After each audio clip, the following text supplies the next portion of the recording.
Good morning. This recording is for Algebra 1, Chapter 10, Lesson 4, Solving Radical Equations. A radical equation is an equation with a variable in a radicand, so basically a letter inside of your square root.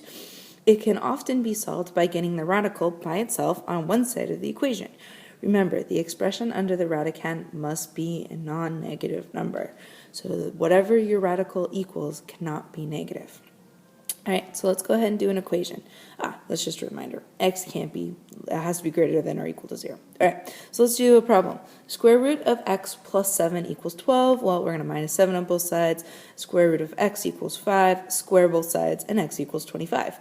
And it should be a positive 25 because you shouldn't have a negative inside of your square root yet. And again, don't talk to me about I just yet. Wait till you get to Algebra 2 before you start talking about I. Okay, let's move on. Next problem. Square root of c minus 2 equals 6. We're going to square both sides. We're going to add 2 on both sides, and we're going to get c equals 38. Beautiful. All right, next problem. All right, you can separate to get the square root by itself or square both sides. Just a reminder of what you can do. All right, application. On a roller coaster, your speed in the loop depends on what height, on the height of the hill you have just come down and the radius of the loop in feet. So if you can visualize this for me, especially considering that sentence made no sense, here's the hill you just climbed, and then you come down, and then you go into a loop. All right, well, I can make that a little bit more circular. There we go. All right, so here's the hill, here's the loop, and the radius of the loop is important, and the height of the hill is also important.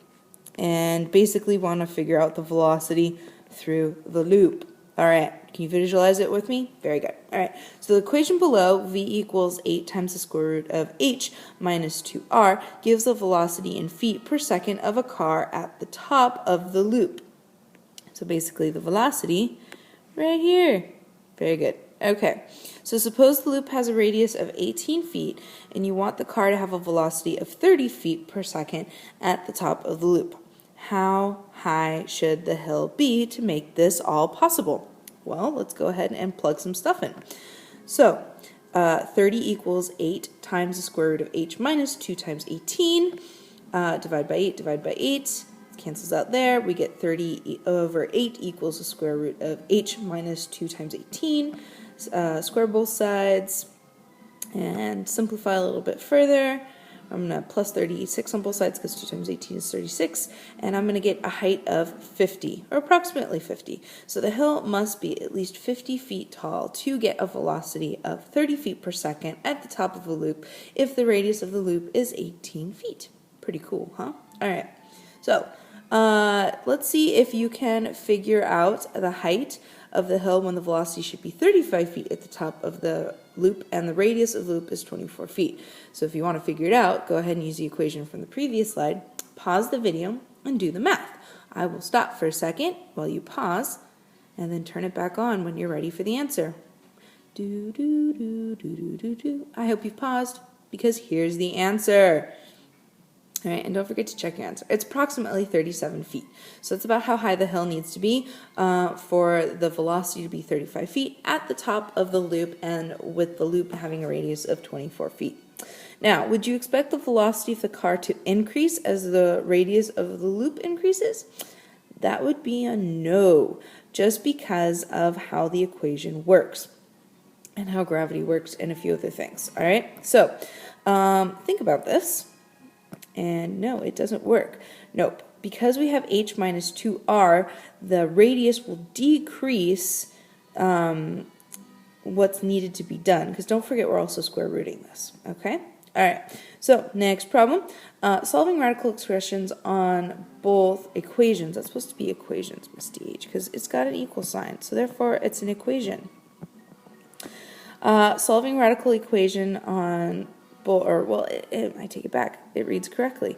So radical expressions on both sides of the equation, because we have the expression square root of 3n minus 2 and the expression square root of n plus 6. They're both expressions. They just happen to be on both sides of an equal sign, which makes it truly an equation.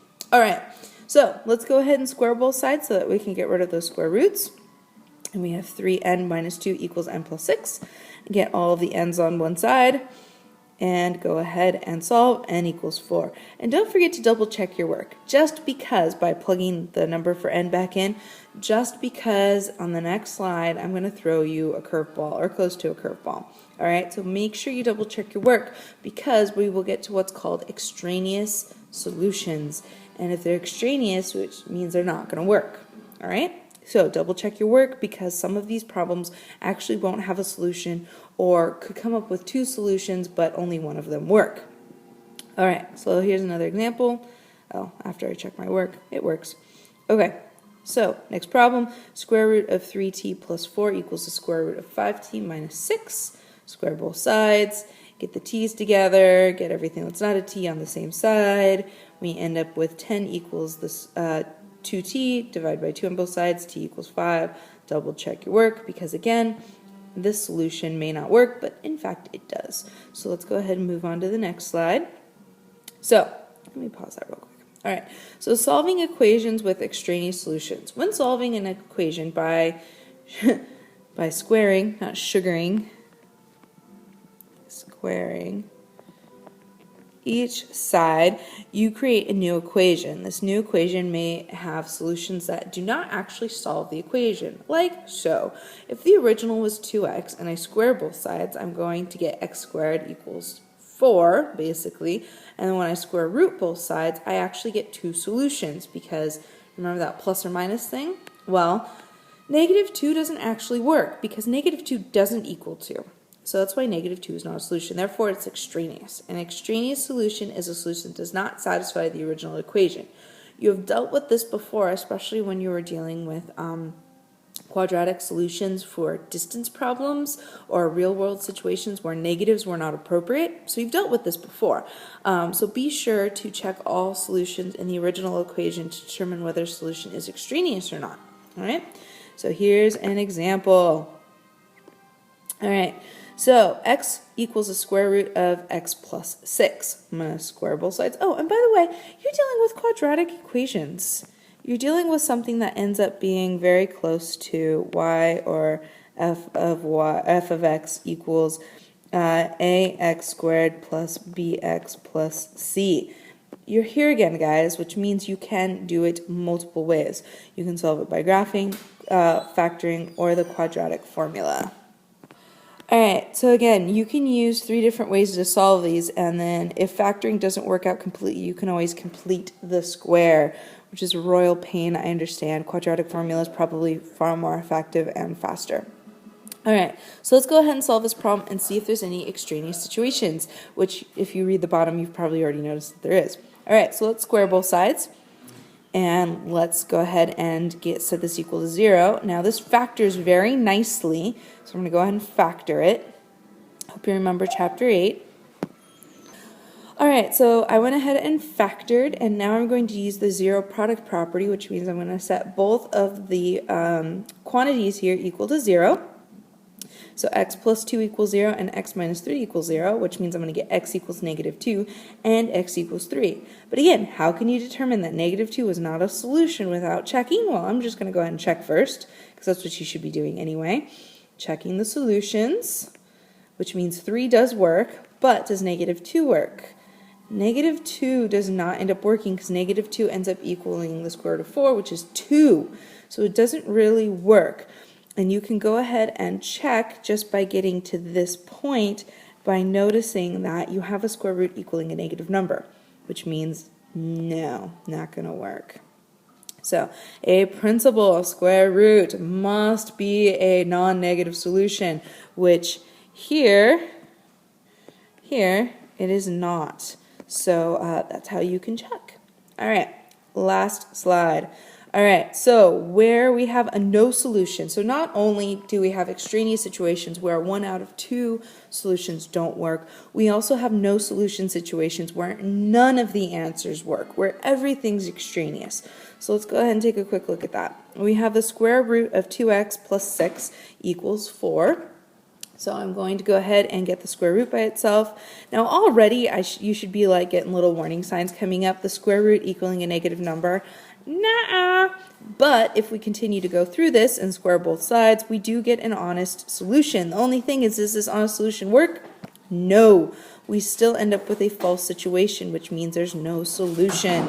All right. Last example problem. All right. And again, that was your warning sign. All right.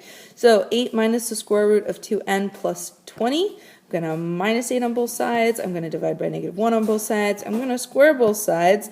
And I'm going to get a solution of n equals 72. But does it actually work? Double check. Let's move on. There we go. And no, we end up getting a false situation. Negative 4 does not equal 20. Therefore, there is no solution because 72 was the only possible solution. So not only was it the only situation, but it was extraneous and if the only solution you have is extraneous, well, there's just no solution. All right, bye guys.